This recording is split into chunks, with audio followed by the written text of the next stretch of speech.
What's up, guys? I'm here at the YFZ450, and today I'm going to be going over the parking brake problem that a lot of people are having with their Yamahas, their ATVs. So, lots of people are having problems with their parking brake wearing out over time, and I'm just here to show you how to adjust it.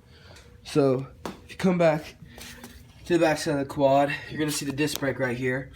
This left side right here, and this right here, all this is the parking brake.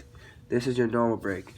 Now, the reason that your normal brakes don't have this problem is because your parking brake over here is controlled by a cable. Now, your brakes are pressure.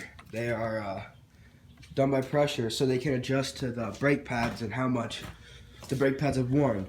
Alright, now if you need to loosen your parking brake because say it's rubbing when you don't have it on, this bolt right here, you're just going to loosen up this tightening bolt and loosen the bolt a little bit.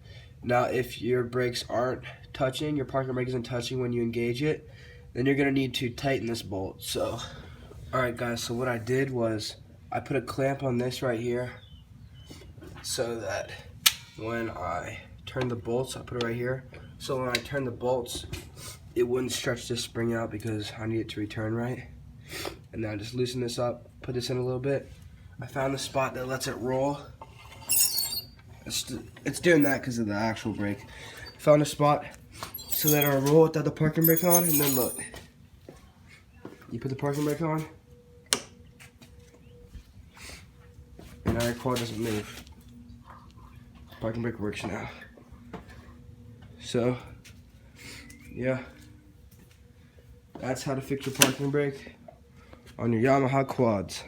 RAPTOR 350, YFZ450, RAPTOR 700, YFZ450R, all of those.